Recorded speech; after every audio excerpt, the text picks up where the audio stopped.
Shabbat Shalom, meus queridos irmãos e irmãs. Mais um Shabbat, mais um tempo para o nosso descanso, para podermos apreciar a palavra de Deus, que chega até nós, como sempre, trazendo um conserto, trazendo edificação, trazendo conforto para a nossa alma, nos preparando para o reino dos céus. E nessa manhã, nós estamos aqui com a Parashá de número 21, que se intitula com o nome hebraico Kitzá, que se encontra no livro de Êxodo, Shemot, capítulo 30, a partir do versículo 11.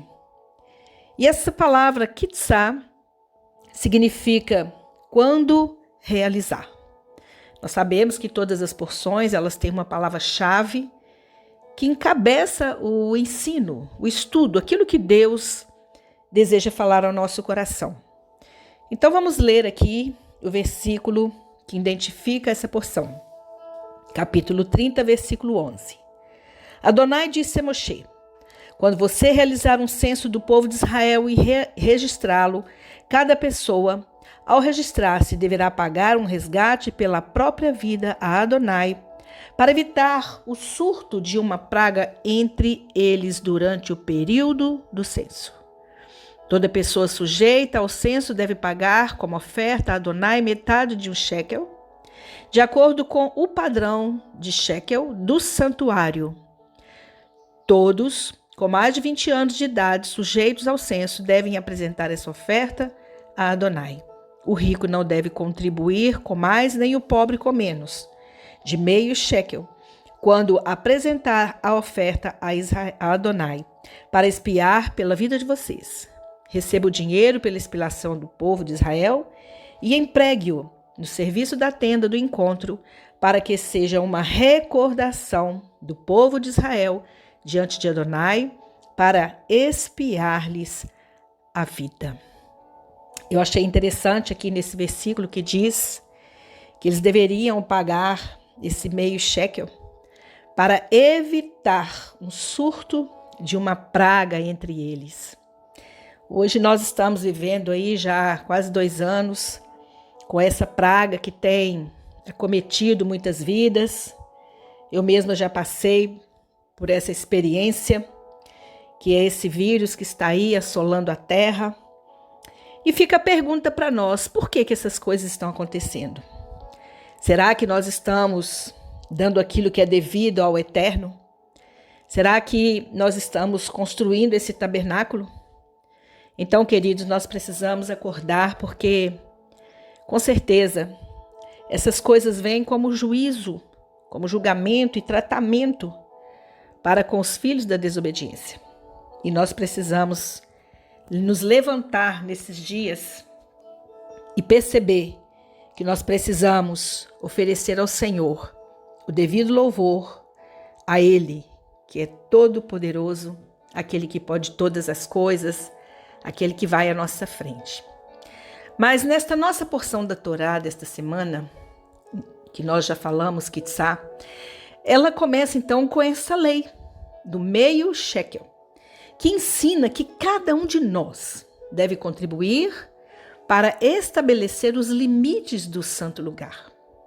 É interessante que o santuário não deve estar apenas dentro de nós, mas deve ser construído entre nós, em nossa conexão uns com os outros. Deus no meio do acampamento.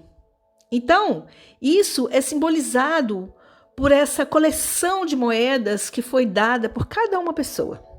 O texto diz que poderia ser rico ou pobre, e esse shekel, ela seria então derretida para fazer o soquete, para o tabernáculo, que isso explica e ensina que esse soquete do tabernáculo seria como manter tudo junto.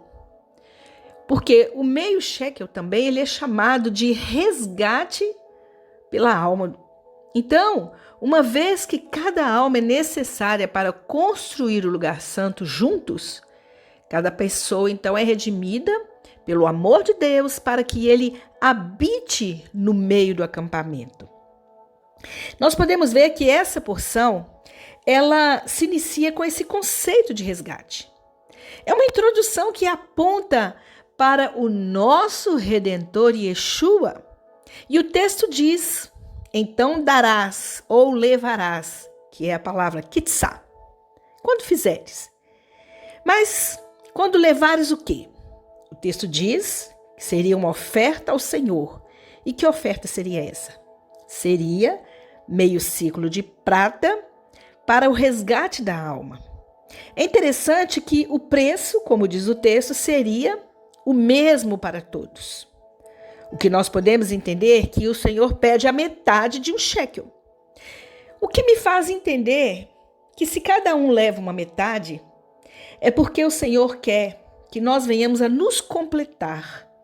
Significa que nós precisamos uns dos outros. Eu dou uma parte e você dá a outra parte. E assim a construção do tabernáculo aconteceu. E essa construção do Mishkan tem como pano de fundo um significado profético, porque tudo no tabernáculo converge para a pessoa de Yeshua.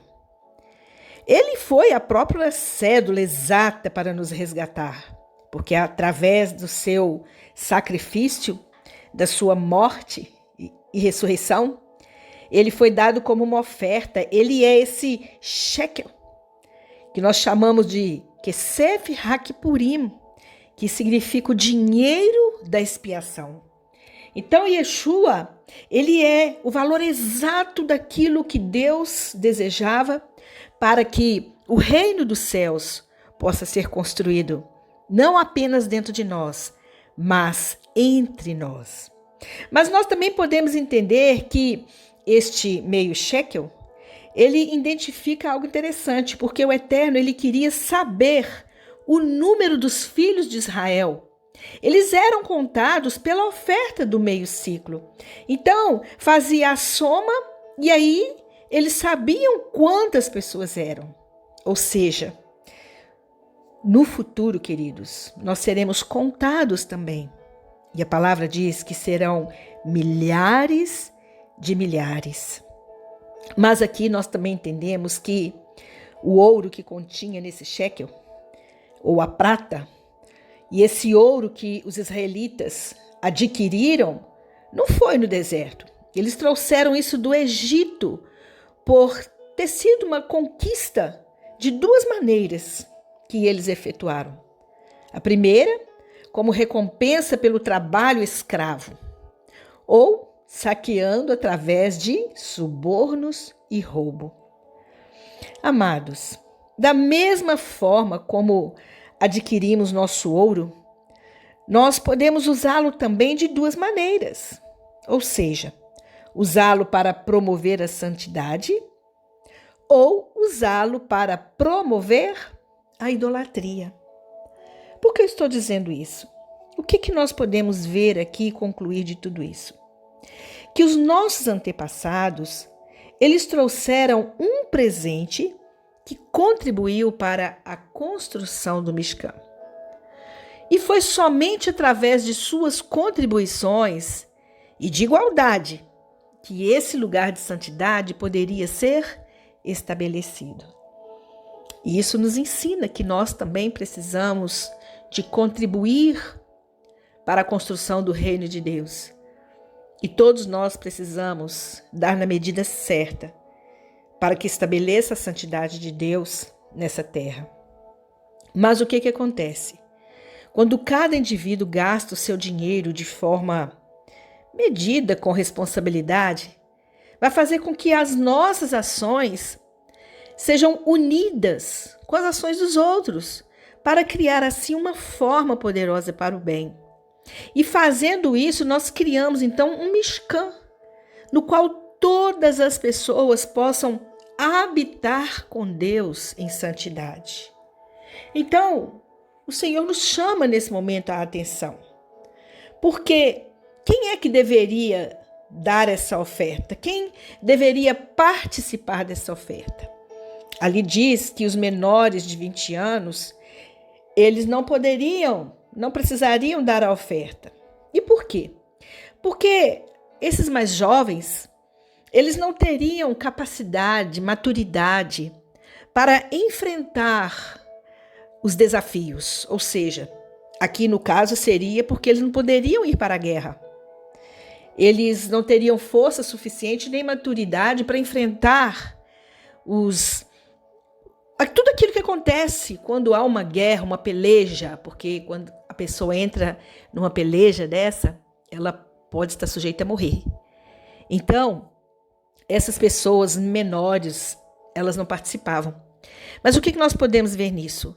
Trazendo isso para o mundo espiritual, nós podemos entender que uma pessoa que ainda não experimentou das coisas espirituais, uma pessoa que não tem vida de oração, que não tem a prática do jejum, da leitura da palavra, que não está em comunhão com o corpo do Mashiach, o povo de Deus, uma pessoa que às vezes só está lá, vivendo a vidinha, deixa a vida me levar, distante do eterno, não está nem aí para as coisas que estão acontecendo, estão aleatórias a qualquer situação, ou não estão ligados no mundo espiritual, não tem experiência, não tem maturidade.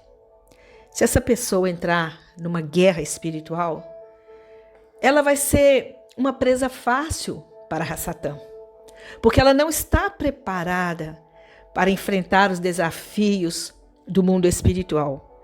Então é a primeira coisa que nós precisamos entender, que para participarmos de uma oferta, o que é oferta? A oferta aqui do meio shekel representava cada pessoa, a sua própria alma, a sua individualidade, aquilo que ela estava oferecendo ao Senhor, assim como nós também oferecemos ao Eterno a nossa vida, o nosso corpo, a nossa mente, o nosso coração. Mas para isso nós precisamos de estar preparados para a caminhada, porque não vai ser fácil a caminhada. E nós, como oferta, nós temos que estar sujeitos e dispostos a enfrentarmos tudo aquilo que vier pela frente, para que o reino de Deus seja estabelecido, assim como Yeshua.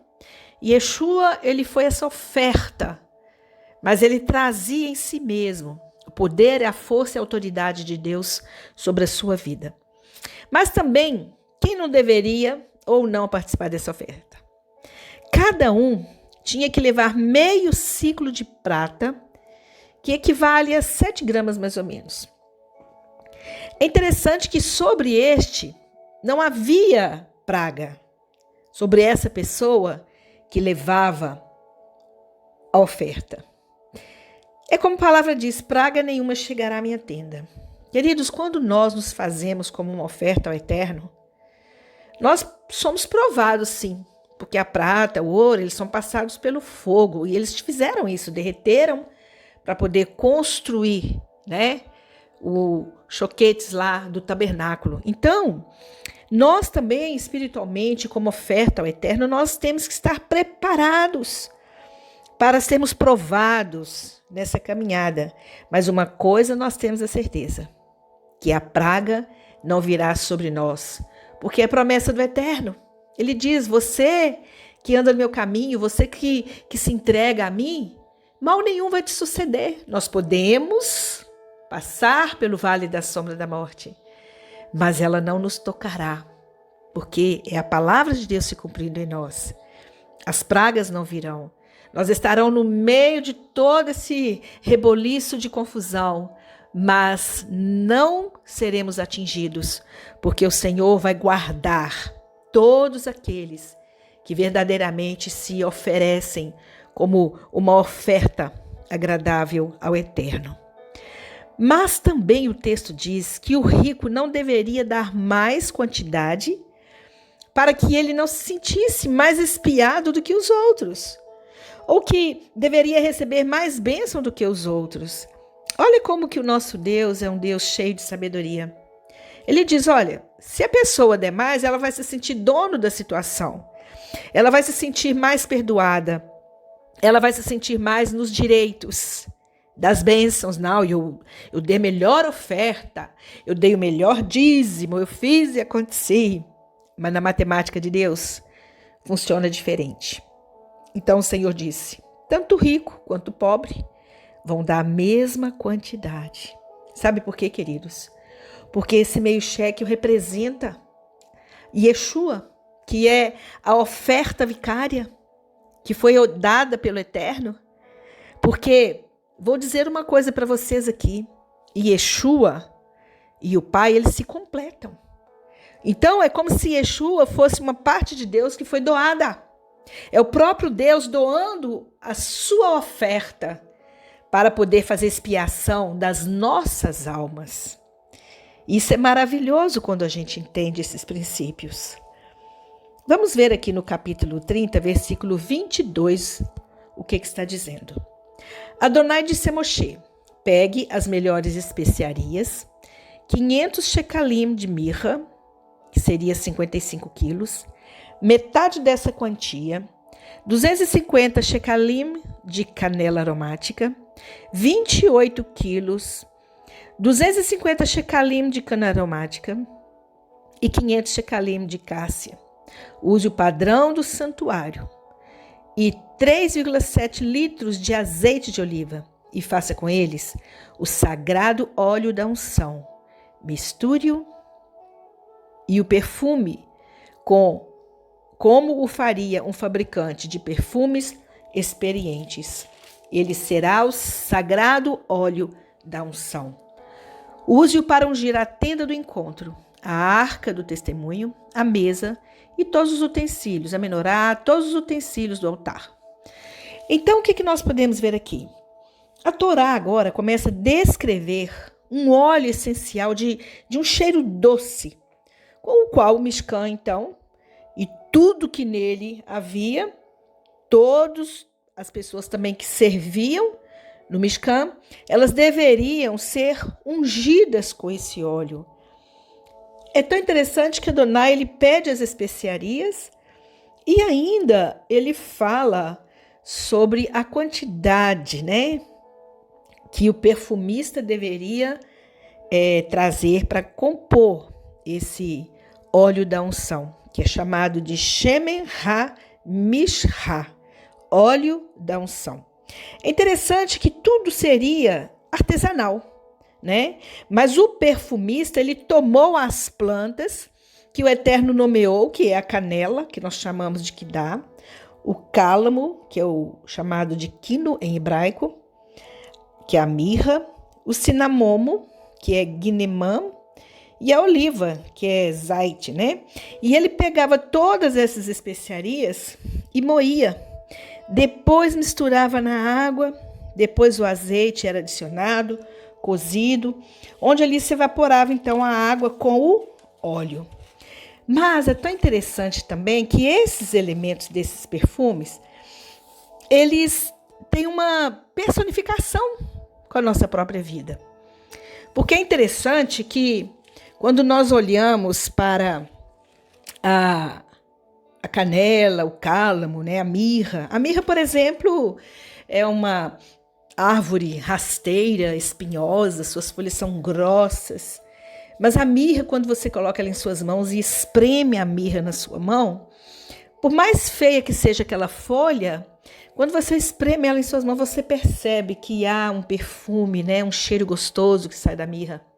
E nós entendemos, né, que Yeshua, ele foi essa mirra também que foi espremida, né, ele foi amassado ali, mas foi nesse sofrimento, nesse processo que foi extraído dele o cheiro mais perfumoso, né? Também como era usado a canela era um elemento que junto com esses outros ingredientes dava então aquele cheiro gostoso. Nós sabemos também que a oliva, né, que é a azeitona ela passa por um processo, né, de prensa para que ela possa extrair um óleo puro. E assim nós entendemos que essa azeitona, esse azeite que era tirado da oliva, era a pessoa de Yeshua também, porque nós sabemos que Yeshua foi prensado, massagado, né? E dele foi tirado então aquele azeite gostoso. Mas nós temos o cinamomo. O cinamomo é uma árvore que ela leva 3 anos para crescer. 3 anos para crescer. E é interessante, né, que Yeshua levou 3 anos, né, para começar o seu ministério. E ele foi crescendo. E o que nós podemos ver isso? Que o cálamo, ele é como se fosse uma cana aromática. Por fora, ele é duro, igual uma cana, mas por dentro ele traz um miolo bem maciozinho. E quanto mais ele cresce, mais ele tem esse perfume. Então, Yeshua também é esse cinamomo aí, né? Aliás, o cálamo, não, é o cinamomo. Ele cresce, na medida que ele cresce, ele vai criando maturidade. Então, significa que todos esses elementos, além deles representarem Yeshua, é a nossa vida também, queridos. Nós precisamos extrair da nossa vida esses perfumes, né? Porque juntando tudo isso, esse processo para extrair esses elementos, nós podemos ver que nós passamos sim pela prensa, pela dificuldade, mas é nesse momento que Deus tira de nós o óleo mais precioso para poder ungir o seu tabernáculo. Mas é interessante também que existe na fabricação desse óleo especial algo misterioso. Veja bem, ele diz assim: faça desses ingredientes um azeite para ungir o santo. Ou seja, um perfume que é perfumado à maneira de um perfumista. Um óleo para ungir o santo. Ou seja, o que ele está dizendo aqui? Que um perfume que é perfumado na maneira de um perfumista, ou seja, um incenso que tinha o cheiro do incensador. Ou seja, aquele perfumista, ele iria fabricar esse perfume, mas o perfume ia ter exatamente o cheiro desse incensador, ou seja, do perfumista. Então nós podemos ver que a Torá, ela se preocupa com detalhes tão maravilhosos e nós podemos enxergar Yeshua em tudo aquilo que nós falamos. Mas por que a Torá não só disse um perfume feito por um perfumista? Ele disse o perfume, ou seja, o processo e a pessoa que faria. Então, amados, para extrair esse perfume, não basta ter os ingredientes, não. Depende do processo que é feito esses ingredientes, a mistura, a medida certa, para que o perfume possa exalar o melhor cheiro. Então, nós podemos ver que Yeshua, ele é esse que traz esses elementos, a mirra, a canela, o cinamomo, o cálamo, ele que traz esses elementos. Mas esses elementos passaram por um processo. Yeshua é aquele que passou pelo processo da prensa, da separação. Ele veio trazendo a medida certa. E aí nós podemos ver que o melhor perfume sai de Yeshua. Por isso nós precisamos ter o bom perfume de Yeshua, lubrificando, dando esse cheiro para a nossa vida. Mas o que eu aprendo aqui? Que olhando para a linguagem bíblica que envolve essas três coisas que eu falei, que é faça destes um ingrediente, né? Um perfume para o perfumista. Então, o que nós podemos entender isso? Que isso envolve essas três coisas, implicando que sem nenhum dos elementos o óleo não seria santo. E que elementos seriam esses? A pessoa, o processo e o produto. Onde que eu quero chegar, amados? Que o perfume que usamos muitas vezes vem sem a história de quem o fez. Como foi feito? Ou seja, a Torá, ela nos ensina que a santidade não é algo que se fabrica, mas que para Adonai não basta ter o óleo composto dos ingredientes certos. O que torna o óleo santo é a pessoa e a forma como ele foi produzido. Então, nós compramos um perfume aí, nem sabemos como foi que foi feito o processo, a pessoa que fez. Mas esse perfume aqui, ele era especial, porque esse perfume, ele trazia uma identidade, que era o cheiro, o processo para que a mistura pudesse dar esse cheiro e a própria pessoa que fazia esse perfume. Então, nós podemos entender que Nesse contexto, o perfumista ele é tão importante quanto os ingredientes utilizados. O que significa que cada um desses ingredientes também nos identifica. E esse óleo não poderia ser usado para outra finalidade, que a finalidade desse óleo era para ungir o tabernáculo e ungir os utensílios do tabernáculo e também aqueles que trabalhavam no tabernáculo. No versículo 31 diz assim: fale ao povo de Israel, este deve ser um óleo sagrado de unção para mim em todas as suas gerações. Ele não deverá ser usado para ungir o corpo de nenhuma pessoa, e vocês não devem fazer nada semelhante a ele, com a mesma composição de ingredientes. Ele é sagrado e vocês devem tratá-lo como sagrado. Quem fizer algo semelhante a ele ou usá-lo de alguma forma não autorizada deverá ser eliminado do povo. É interessante que lá na Brit Hadashah, no Novo Testamento, a gente vê, né, um episódio quando Maria, ela unge, ela perfuma ali a pessoa de Yeshua antes ali da sua morte. E nós sabemos pela história que aquele perfume era algo muito precioso, porque ele tinha um grande valor, porque aquele perfume, a moça, ela juntava, né, um bom dinheiro para fazer aquele perfume, porque ela usaria aquele perfume na noite de sua núpcia, ou seja, quando ela se casasse. E agora Maria pega esse óleo tão precioso, tão caro, e unge Yeshua. Ou seja, ela estava ali aliançando com o Senhor. Ela estava dando o seu melhor, ou seja, ela foi até ele fazendo uma oferta, uma entrega, e se derramou ali na presença dele. E é isso que nós precisamos também fazer, nos derramar na presença do Senhor e levando esse óleo precioso que é extraído da nossa própria vida. Mas aqui, baseado nesse texto, o óleo ele não poderia ser produzido para outro propósito a não ser no tabernáculo. Ou seja, deixa eu dizer uma coisa, a unção que Deus te deu não é para você gastar ela lá no mundo, né? De qualquer maneira. Ela tem um propósito. O Ruach HaKodesh que é derramado sobre nós, ele vem com esse propósito. Então, nós temos que ter cuidado como nós estamos usando as coisas que são sagradas do Eterno. Temos que usá-las sem mistura, para que tudo que nós fizermos seja feito para a glorificação do Senhor.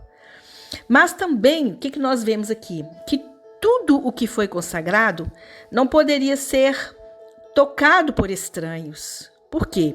Porque um estranho à fé não poderia ser consagrado. Somente aquele que é santo. Então nós entendemos que nós não poderíamos pegar aquele óleo que era sagrado, separado, e ungir uma pessoa lá que está no adultério, que está no pecado. E hoje a gente vê as pessoas, né, pegando óleo ungido e sair ungindo tudo e todos. Nós precisamos olhar esses princípios.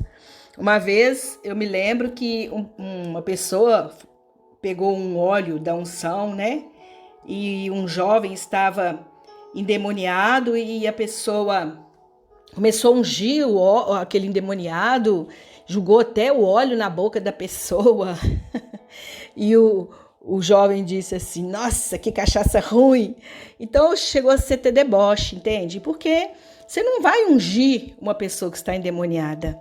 O óleo é para ungir uma pessoa que está santa, separada. O óleo foi feito para isso, para ungir pessoas consagradas ao Eterno, na consagração de pessoas, na consagração de coisas que vão ser usadas para o propósito do reino de Deus.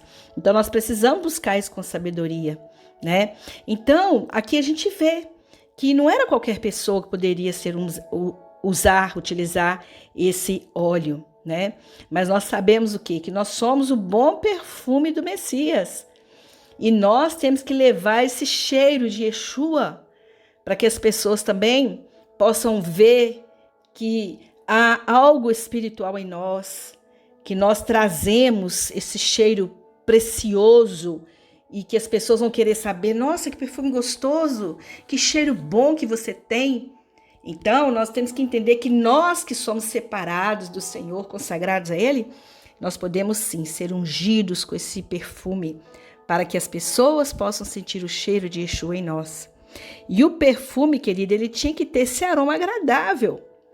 O que eu entendo com isso? Que as nossas orações, elas são como aromas suaves diante, das narinas do Eterno. Quando nós oramos, é como um incenso que sobe até o Eterno.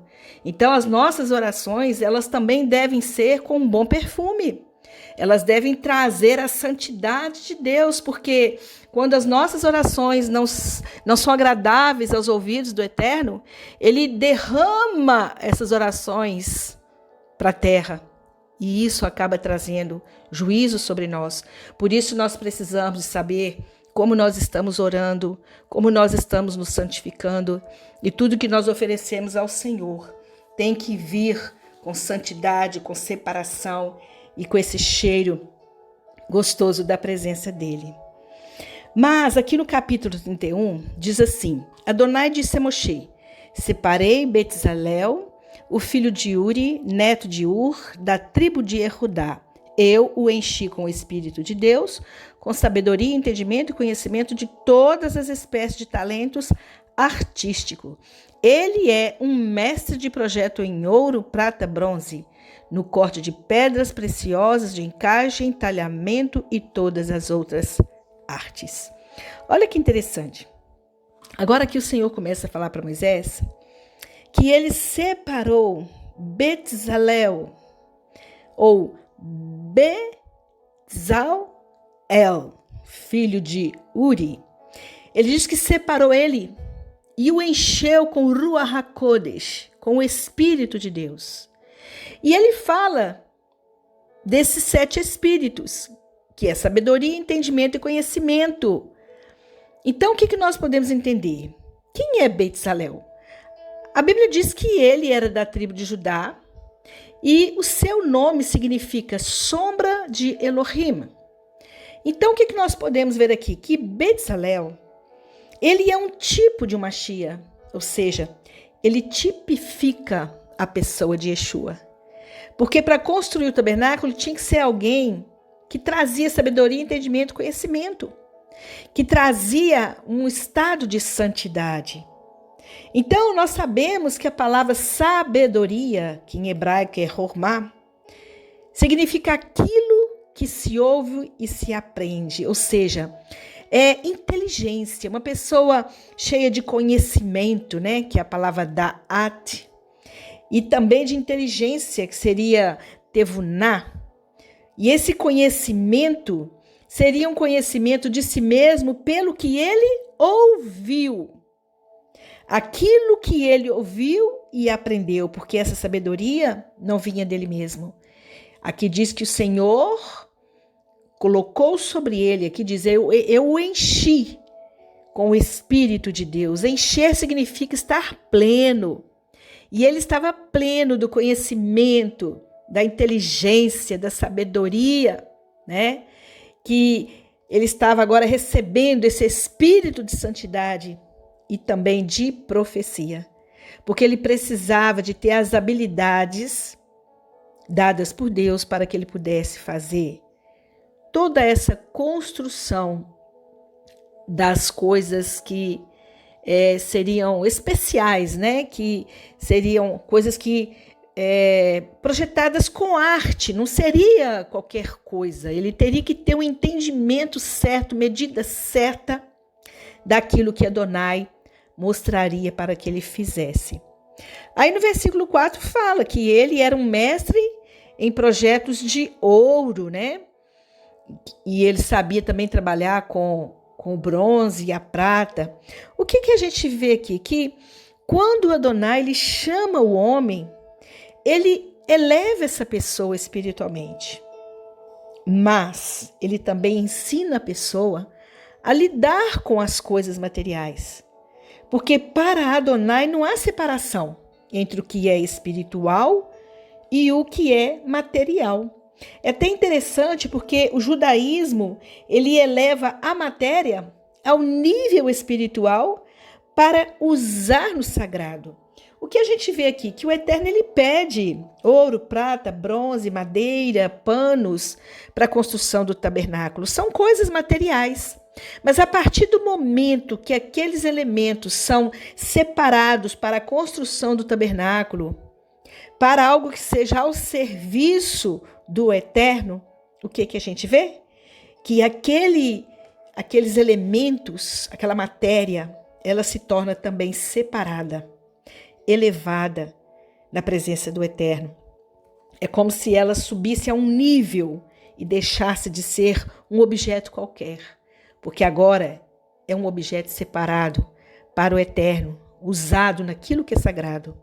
Então, amados irmãos, o que nós podemos entender? Que nós também trazemos a matéria, aquilo que nós separamos para o Eterno. Então, nós precisamos de ter cuidado com as coisas que são usadas para o reino, aquilo que é separado para o serviço do Senhor. Não podemos tratar como qualquer coisa, né? Até mesmo a própria Bíblia, a Torá, as Escrituras, às vezes a gente pega a palavra de Deus, joga em qualquer lugar, né? Usa a palavra em lugares impuros. Então nós precisamos de ter sabedoria e reverência com aquilo que foi separado ao serviço do Senhor, porque aquilo se torna também um objeto sagrado, como o próprio altar, né? As congregações hoje têm seus altares. Mas a gente às vezes vê tanto em cima do altar ali, né? Pessoas cometendo pecados, falando coisas que não deve e tirando todo aquele contexto da santidade daquele lugar. E nós precisamos ter reverência e santidade às coisas que são do Senhor. Mas o que nós vemos aqui também é que no tabernáculo, o Eterno, ele encontra com o homem através de 5 sentidos. Porque a gente vê aqui as cores, né? O tabernáculo teve cores e teve luz. Isso fala dos olhos, né? Teve também o som dos animais, o fogo, os instrumentos e o canto, o louvor. Então isso fala do sentido do ouvir, dos nossos ouvidos. Também vemos ali os odores dos sacrifícios, do óleo, do incenso, do candelabro, dos pães. E isso fala do olfato. E nas coisas que se toca, que era a lenha, o animal, a água, o calor do fogo. Isso fala de quê? Fala do tato. Mas também ali tinha comida. Aquela carne que era cozida, os pães, o sal, os frutos.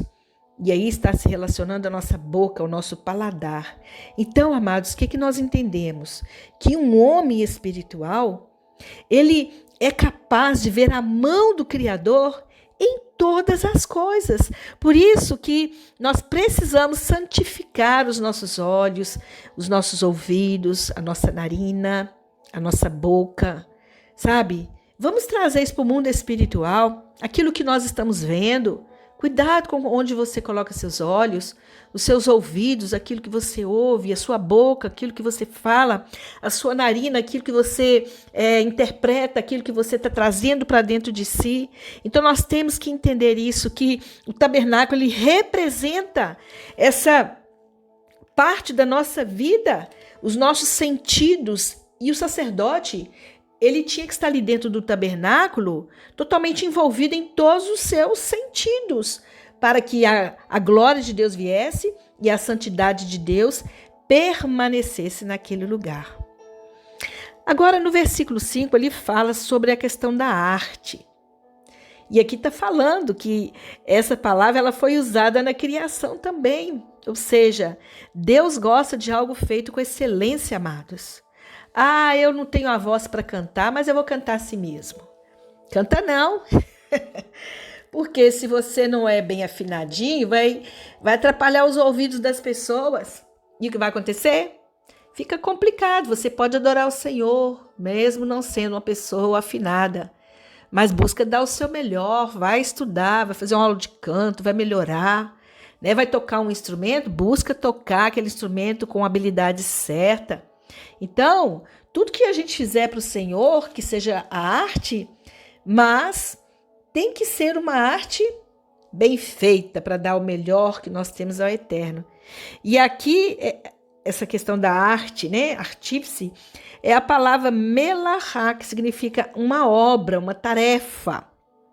Mas olha que coisa interessante. Quando Deus chama uma pessoa para trabalhar para Ele, Ele não deixa essa pessoa ir sozinha. E por quê? Porque nós sempre precisamos de ter alguém para testemunhar da obra que Deus colocou em nossas mãos. E essa pessoa sempre vem para servir como suporte para nós. Veja aqui no versículo 6. Apontei também Oliave, o filho de Arizamar, da tribo de Dan, como seu ajudante. Além disso, dotei todos os artífices de sabedoria para fazerem tudo o que ordenei a você. Então, o que nós podemos ver aqui? Que Oliave, o Senhor está dizendo que ele chamou Oliave para ajudar Bezalel, né? Para poder ajudar ele a levantar esse tabernáculo. O que eu vejo aqui, amados? Que quando Adonai nos chama para essa obra, para uma obra, ele sempre vai levantar também alguém. Mas não é de qualquer maneira. Ele vai levantar alguém com o mesmo espírito, para que essa pessoa possa te ajudar, sabe? Porque tudo tinha que ser do jeito que Adonai detalhou. E hoje a gente percebe que no meio do povo de Deus, a casa de Deus, do Senhor às vezes está dividida. Um quer fazer de um jeito, outro quer fazer de outro jeito. Ah, não, porque eu acho que é assim. Ah, não. Queridos, onde há divisão, Deus não estabelece a bênção, não. Mas onde há concordância, a bênção do Senhor está. Quando algo vem de Deus, testifica nos corações. Sabe? Porque Deus coloca no outro também o mesmo espírito. Excelente de sabedoria, de discernimento. Então, para você confirmar algo que Deus te chamou para fazer, ele vai levantar do seu lado um Oliave com o mesmo espírito. Ou seja, para ser seu ajudante, para cooperar com você, para que você possa testemunhar da obra que o Senhor fez através da sua vida. Amém? E nós sabemos que Bezalel, né? Ele representa a pessoa de Yeshua, porque sobre ele o Senhor colocou toda a habilidade, né? Como está escrito lá em Isaías capítulo 11, né? Que ele é o renovo ao qual o Senhor unge com os seus 7 espíritos. Para quê? Para que ele pudesse ter a habilidade, mesmo como homem, porque Yeshua veio como homem e ali ele foi usado no poder, na direção do Espírito Santo. Mas Yeshua não veio sozinho, né? O Senhor colocou os discípulos junto dele ali para testemunhar da obra que ele estava fazendo. Agora no capítulo 31, versículo 12 e 13, diz assim: Adonai disse a Moshe: fale ao povo de Israel, guardem meus Shabbatot, pois este é um sinal entre mim e vocês por todas as gerações, para que saibam que eu sou Adonai, que eu os separo para mim. Portanto, guardem meu Shabat, pois ele foi separado para vocês. Quem o tratar como algo comum deve ser executado. Pois quem realizar algum tipo de trabalho nele deverá ser eliminado do povo. Realize o trabalho em 6 dias, mas o 7º dia é o Shabat, para descanso absoluto separado para Adonai. Quem realizar qualquer trabalho no dia de Shabat será executado. Amados, isso aqui é tão sério, né? O que aqui o Senhor está dizendo para Moshe? Kitzá. Kitzá, queridos, traz esse foco sobre o Shabat. E por quê? Quando fala de Shabbatot, ali está falando das festas bíblicas, das 7 festas, que eles deveriam guardar as festas e o Shabat, que seria o 7º dia. E por quê? Porque o Shabat, ele consolida a relação entre Deus e seu povo. Ou seja, o Shabat é um sinal de relacionamento. Eles estavam na construção do tabernáculo, 6 dias trabalhando. Mas o 7º dia era para contemplar a obra. Assim como Deus vinha na viração, né, vinha ver o que Adão estava fazendo, o Senhor vinha também. E ele queria chegar ali e ver o povo descansando, Não é simplesmente dormindo, mas eles tinham que parar no dia do sábado para que o Senhor pudesse contemplar a obra que eles tinham feito. E muitas vezes nós não paramos para que o Senhor possa olhar para nós. Nós somos esse tabernáculo hoje.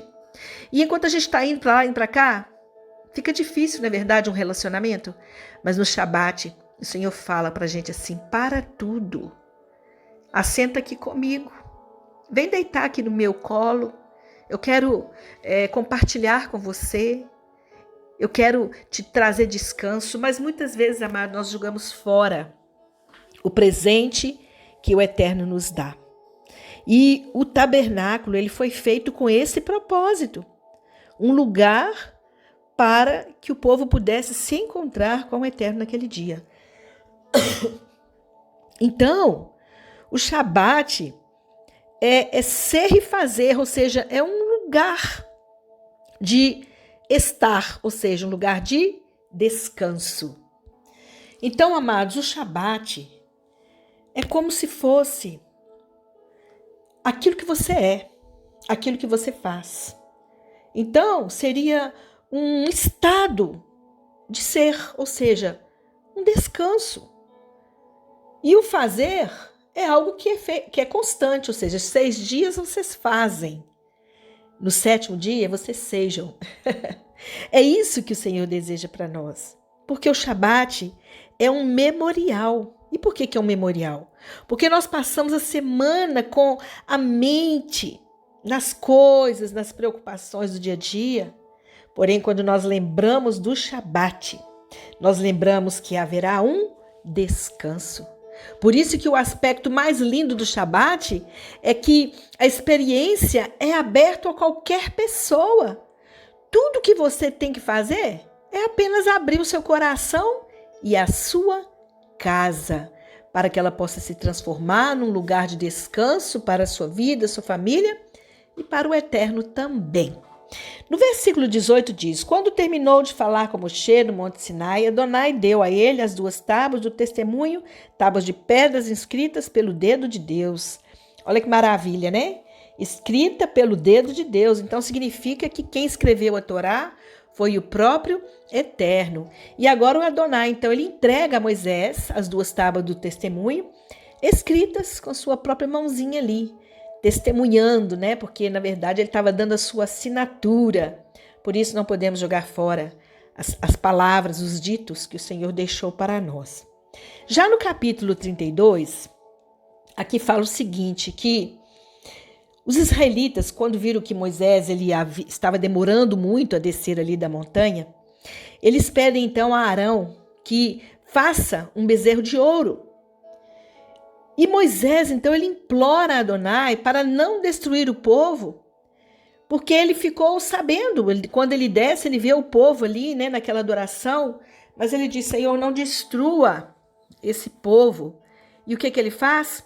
Ele quebra as 2 tábuas do pacto, quando ele vê o ídolo, aquele ídolo que eles haviam construído, assim como Adonai também, irmãos, castiga os israelitas, logo em seguida, por meio de uma praga. O que nós podemos ver aqui? Que Moisés subiu no monte e se encontrou com Deus. Ele foi ali elevado a um lugar totalmente puro e divino, um lugar onde Adonai apareceu, enquanto que os israelitas ficaram no chão. Então, assim começaram a se agitar na medida que os dias passavam. Assim foram perdendo a fé e, pelo instinto de ver algo que valorizassem, fizeram o quê? Um bezerro de ouro. Sabe o que é isso? Muitos estão assim, sem esperança, porque às vezes tem a promessa, como nós temos a promessa da volta de Yeshua, e achamos que está demorando muito. E com isso, sabe o que está acontecendo? Muitos estão criando seus próprios ídolos. Sabe, irmãos, nós precisamos averiguar a nossa vida. Porque naquele momento ali, eles se sentiram sem Deus, sem Moisés. E o que levou eles? A idolatria. Então, quando estamos conscientes da presença de Deus, nós nos tornamos santos. E as nossas escolhas, elas são bem claras. Porque nós temos que ser honestos, humildes, obedientes, né? Temos que ser gratos, buscar pela paz. Porém, amados, quando a dúvida chega, nós ficamos perdidos e os nossos valores se perdem, o que vai nos levar à idolatria, a adorar o que não podemos ver. E muitos estão assim hoje, adorando casa, carro, diploma, roupas, emprego. Sabe? Quando nós nos esforçamos a buscar, encontrar Deus todos os dias, quando nós priorizamos ir ao encontro dele no topo da montanha do Sinai, nos esforçando para abandonar o pecado, sabendo que não importa quanto tempo chegaremos, mas ao resto que o fim de todos nós sabemos que o que vai fazer a diferença não é se nós chegamos lá, mas é como nós chegamos. E o que eu posso concluir sobre isso, queridos? Que os israelitas, eles adoravam o bezerro de ouro porque eles perderam essa consciência de Deus. Ou seja, na presença dele nós nos tornamos mais santos. E tem gente que é assim. Quando está lá na congregação é santo, mas quando afasta da comunhão com os irmãos, quando sai da igreja, a pessoa vai perdendo a consciência de Deus. E sabe o que acontece? Ela volta para a bebida, para a prostituição, para a mentira, para um monte de coisas aí. E volta já de uma maneira que ela já não sente mais dor pelo pecado, porque ela vai acostumando com o pecado. Então, o que eu posso dizer? Que o bezerro de ouro era o que estava no coração daquele povo. Sabe, irmãos, Deus, Adonai, ele prova a nossa paciência, porque a paciência, ela produz sabedoria. E o povo, naquele momento, não teve sabedoria. E eles tiveram que pagar um alto preço por causa da desobediência. No versículo 1 e 2, 1 ao 3 do capítulo 33 diz: Adonai disse a Moisés: saia você e o povo que você trouxe da terra do Egito, siga adiante na direção da terra que jurei a Abraão, Isaque e Jacó. Eu a darei a seus descendentes. Enviarei um anjo à sua frente e expulsarei o Cananeu, o Emori, o Iti, o Ferizi, o Ivi e o Ivuzi. Vocês se dirigirão a uma terra em que sobejam leite e mel. No entanto, eu mesmo não irei com vocês, pois são um povo teimoso, a tal ponto que eu os poderia destruir pelo caminho. Ah, queridos, olha que palavra mais de correção, né? Esse povo aqui, eles são uma referência no plano espiritual a demônios e a sua falange, sabe por quê? Porque o Senhor disse para eles: olha, agora vocês vão ter que ir sozinho. Sabe, irmãos, quando nós somos teimosos, o Senhor se afasta, ele tira a sua mão, ele deixa de agir, ele fala: é assim que você quer? Então você vai sozinho. Você não quer seguir as minhas instruções? Caminhe sozinho. Sabe, irmãos, por isso é que muitas vezes nós passamos por tanta dificuldade, porque nós não queremos fazer da forma que Deus deixou para nós. E acaba a gente caindo na cilada do inimigo e nos afastando do eterno. Então nós precisamos mudar alguns conceitos na nossa vida para que nós possamos verdadeiramente refletir essa glória de Deus. No versículo 7, diz assim: Moisés pegava a tenda e a armava fora do acampamento, bem longe dele. Ele a chamava de tenda do encontro. Quem desejasse consultar Adonai saía à tenda do encontro, fora do acampamento, e sempre que Moisés ia à tenda, todo o povo se levantava e permanecia em pé, cada homem à porta de sua tenda, e observava Moisés até ele chegar à tenda. Quando Moisés entrava na tenda, uma coluna de nuvem descia sobre a tenda e parava à sua entrada. E Adonai falava com Moisés. Quando todo o povo viu a coluna de nuvem parada à entrada da tenda, eles se levantaram e se prostraram, cada homem à porta de sua tenda. Adonai falava com Moisés face a face, como um homem fala com seu amigo. Em seguida, ele voltava ao acampamento, mas o jovem que era seu adjudante, Yehoshua, o filho de Nun, não saía de dentro da tenda. Então, o que nós podemos ver aqui? Que havia uma tenda, a construção, né, da tenda do encontro. E ali o texto diz que Moisés falava face a face. Então, o que nós podemos entender? Que aqui também iria acontecer a noite de núpcias nessa tenda, né? Mas o que nós podemos ver aqui? Essa noite de núpcias, esse encontro maravilhoso do povo de Deus, foi interrompido por causa do bezerro de ouro. Deus estava preparando um momento maravilhoso para Israel ali no deserto. Aquela tenda seria a referência do lugar que eles iriam encontrar o Senhor. A nuvem estava ali, mas somente Moisés pôde contemplar a nuvem, esse lugar, e ver a face do Senhor.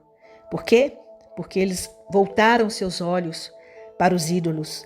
E é isso que vai acontecer, queridos. Há uma roupa que está preparada para o encontro da noiva com seu noivo.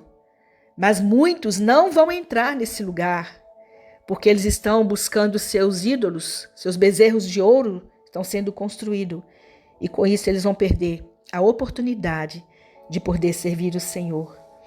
Irmãos, nessa porção, nós temos várias aliá, né?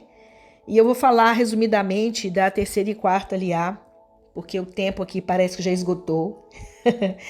É muito difícil pregar uma paraxá com poucos minutos, porque são muitos acontecimentos, né? Muitos tópicos aqui, então fica difícil para a gente só fazer um resumo, e a gente está aqui tentando fazer um resumo. Mas ali no versículo 12, Moisés ele questiona a Adonai dizendo: o Senhor me chamou para ir, mas quem irá comigo? E aí o que Adonai responde? Fique tranquilo, Moisés. Você encontrou o meu favor. Eu conheço você e por isso pode contar com a minha presença. Amados, o que distingue Israel dos outros povos da terra é a presença de Adonai no meio deles. E Moisés agora pôde então seguir, né, com tranquilidade. Por quê? Porque ele sabia que Adonai estava indo à sua frente. Mas aqui é interessante que o Senhor ele mostra o caminho para ele. Adonai diz a Moisés: saia você e o povo que trouxe da terra do Egito. Siga adiante na direção da terra que jurei a Abraão, Isaque e Jacó. Ou seja, ele vai mostrando para ele o caminho. Moisés queria saber como agir nesse caminho. Ele queria conhecer a glória de Deus no meio desse caminho. E é tão interessante que no versículo 14 nós vamos ver o Senhor dizendo para ele assim, ó: agora, por favor, se eu realmente encontrei favor em teus olhos, mostra-me teus caminhos, para que eu te entenda e continue encontrando favor de teus olhos. Além disso, continua considerando esta nação teu povo. Adonai respondeu: tranquilize, pois minha presença irá com você. A presença de Deus iria junto com Moisés. Queridos, por causa de Moisés, o povo achou graça diante de Adonai. Graça é a palavra hesed, que significa favor, e vem da raiz res, e também da raiz hanan, que significa inclinar-se para mostrar benevolência. Ou seja, por causa da obediência de Moisés, o povo de Israel pôde contemplar a presença do Senhor e a glória de Deus. Quem sabe você que está aí ouvindo essa mensagem pode fazer a diferença no meio da sua casa, no seu trabalho. Através de você as pessoas possam contemplar a glória de Deus, porque você faz a diferença no meio deles. Então, queridos, é um chamado de Deus para nós nesse momento, para que nós possamos atentar e assim poder viver uma vida diante do Senhor, santificada, para que outros também possam contemplar a glória do Senhor. No versículo 37, ali Adonai, então, ele fala para Moisés: olha, Moisés, não se preocupe não, porque eu conheço você. Olha, irmãos, é tão maravilhoso isso, porque o próprio Deus fala assim: eu sei, tudo a seu respeito, preocupa não, eu sei quem você é. Isso é tão maravilhoso, amados, saber que Deus nos conhece. E ele conhecia ali o coração de Moisés. E a glória de Adonai, sabe onde ela estava? Ela estava na sua bondade. Quando Moisés foi colocado ali na fenda daquela rocha, e aquela sombra da presença do Senhor passa, Deus estava dizendo: Moisés, você vai me ver pelas costas, sabe por quê?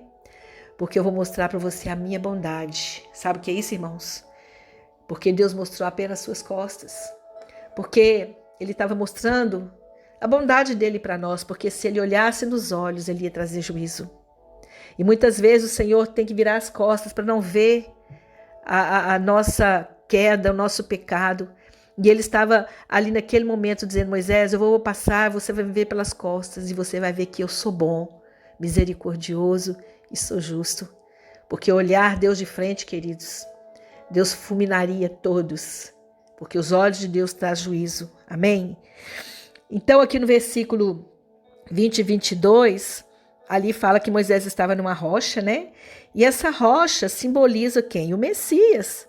Porque nós entendemos que somente diante dele nós podemos estar com o Eterno. Porque Yeshua, a rocha, ele é o fundamento sobre o qual nós podemos estar com o nosso Abba, o Pai, né? E nós sabemos que Adonai, ele também se manifesta por meio de seus próprios atributos, por sua bondade, misericórdia, justiça, e é uma bênção só, né, amados? Agora aqui na quinta liá, o que nós vamos ver? Que quando Moisés ele retorna do Monte Sinai, depois dos 40 dias, ele desce com mais do que um conjunto, né, de tábuas, que são as Luhot, mas ele também vem trazendo a mesma Shekinah, né, a mesma Shekinah, a mesma presença da glória de Deus. Mas vamos ver o que aconteceu com ele lá. O que nós podemos entender pelo texto é que Moisés ele sobe a montanha, se esconde na fenda da rocha, né, Tzur. Ele fala com a pedra de Adonai, o quê? Cara a cara. Olha que coisa mais profunda. Adonai então pede para que ele traga as pedras cortadas e nelas Adonai assim escreve o seu próprio nome, Yud Rei Vav Rei, eu sou o que sou, serei o que serei. Ou seja, ali Adonai, quando ele assina o contrato, ele está ali o quê? Revelando o seu amor, ou seja, ele está fazendo uma aliança com o povo de Israel, né? Ele assinou aquela ketubá, aquele código de aliança, de relacionamento, né? Aliança Brit, ele assina com seu próprio nome. Então significa, queridos, que o Eterno, ele será fiel até o fim ao seu povo. Agora, se você quer fazer parte desse casamento, permaneça fiel também. Seja como Moisés. O que eu posso, então, amados, concluir dessa paraxá? A primeira coisa que eu pude ver aqui é que um Deus que constrói uma casa junto com sua noiva, ele prepara tudo, né? A casa do encontro, as vestes da noiva, ele prepara o altar. Olha que coisa mais tremenda, né? Mas quando Adonai ele desce para encontrar a sua noiva, ela está dançando, cantando em torno de um bezerro de ouro. Mas sabe o que eu vejo aqui? Que no alto da montanha, sob uma rupá de nuvem, Deus, ele apresenta Moisés com esse contrato do casamento que é a Ketubá. E Adonai deu a Ketubá a Moisés como se ele fosse a noiva de Deus. Queridos, Moisés ali, ele tipifica, ele simboliza a noiva. A noiva que está debaixo daquela roupa de nuvens, que enfrenta os convidados, levantando ali o contrato que todos pudessem ver, e então ele esmaga o copo embaixo dos seus pés. Enquanto Moisés estava ali aliançando com o Eterno, o povo estava lá embaixo se aliançando com as trevas. Então, o que nós podemos ver aqui? Que agora era a hora do Kiddush. Quando o marido e a mulher estão juntos pela primeira vez, ali vai haver uma conversa romântica. E foi nesse exato momento quando Moisés está ali com o Senhor. No versículo 13, vocês podem ver aqui, no capítulo 34, 13. Deixa eu achar aqui, irmãos. Em vez disso, deve demolir seus altares, esmagar suas colunas e cortar seus postes sagrados, pois você não deve se curvar a nenhum outro Deus, pois Adonai, cujo nome é zeloso, é Deus zeloso. Não faça aliança nenhuma com o povo que vive nessa terra. Olha, o Senhor começa então a conversar com Moisés. E ele diz para Moisés: olha, Moisés, não se preocupe. Peço que você conheça os meus caminhos, né? Para que eu te conheça e te guarde. Moisés diz isso para o Senhor. Senhor, me mostra o seu caminho. Que eu possa conhecer o seu caminho. Há um relacionamento, como um casamento, irmãos. Porque quando um homem e uma mulher se casam, agora eles precisam conhecer o caminho. Qual o caminho que agora nós vamos caminhar? A noiva sai da casa dela, ela sai de debaixo da cobertura de seus pais e agora vai para debaixo da cobertura do marido. E ali agora é ele que instrui ela. E aqui Moisés faz isso, ele começa essa conversa romântica com o Eterno. Senhor, me mostra o teu caminho para que eu possa conhecer o Senhor e te guardar. É esse o processo que hoje nós estamos vivendo. No caminho do Senhor. E nós sabemos que o caminho do Senhor é Yeshua, que ele é o caminho, a verdade e a vida. Mas no versículo 18 ele diz assim: ó, deixa-me contemplar tua presença. Não é isso que uma noiva e um noivo fazem na noite de núpcias? Aí o Senhor responde para ele, no caso aqui Moisés: farei passar toda a minha bondade diante de ti. E no final, queridos, a mão de Deus estende a mão para Moisés. Mas aqui acontece algo tremendo. Moisés, que é a noiva, ele é colocado na fenda de uma rocha, tipificando o véu que encobre o rosto da noiva. Só que dessa vez, ela se cobre, não por esconder do seu amado, mas porque não poderia ver o rosto dele. É o contrário, porque a noiva é que cobre o rosto, não é verdade? Mas naquele momento do encontro de Moisés com o Senhor, quem cobriu foi o próprio Deus. E por quê?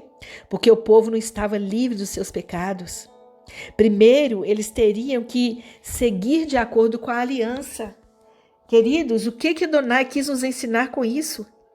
Que antes de casarmos com ele, primeiro nós precisamos ser o noivo que se casa com a sua Torá, a noiva. Todos os dias há uma voz que ecoa do Sinai esperando uma resposta nossa. Enquanto nós não estivermos aliançados com a palavra de Deus, enquanto nós não estivermos cumprindo as palavras que o Senhor deixou para nós, ele não surgirá, ele não virá até nós. Por isso nós precisamos de um conserto, de nos voltarmos para o Senhor e entender que Deus ele quer se casar conosco. Ele quer que nós venhamos a estar junto dele, aliançados com ele, mas nós precisamos de estar de acordo com o seu pacto, com a sua aliança, com a sua ketubá. Deus está te chamando hoje para esse comprometimento. Você está disposto? Está disposta? Então vem para o Senhor, porque com certeza Ele está de braços abertos para te receber. E para a gente terminar, aqui na 7ª aliá, aqui mostra que Moisés ele foi mudado internamente e também externamente quando ele passa por esse processo, nesse encontro com o Eterno no Monte Sinai. A palavra de Deus diz que a luz refletida no rosto de Moisés representava a sua santidade. Mas o que eu aprendo aqui? Sabe o que eu aprendo, amados? É que Moisés, fazendo todo esforço para ser um mikarev, ou seja, trazer para perto seu povo para estudar a Torá. A gente vê aqui que Moisés, ele busca a santidade de Deus não por si mesmo, mas tudo o que ele queria era que o povo se voltasse para o Eterno, que eles pudessem trazer a palavra de Deus para dentro dos seus corações, aquelas tábuas dentro dos seus corações. E nós sabemos que isso aconteceu lá em Shavuot, Pentecoste, quando a Torá agora ela é escrita em nossos corações. Yeshua Moisés, foi o único que conseguiu trazer a Torá para dentro de nós. Quando ele veio a esse mundo e ele declarou que nós receberíamos o dom, o poder e as virtudes do alto, do Ruach HaKodesh, e ele nos ensinaria todas as coisas. Então, naquele dia ali, mais de 3.000 pessoas puderam receber essa palavra em seus corações.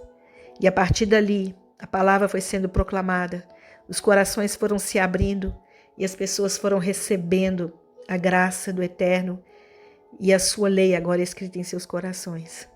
Então, amados, essa santidade de Moisés, ou seja, a santidade de Yeshua, ela reflete em nós quando nós buscamos pela presença do Senhor, nos esforçamos para aprender a sua palavra.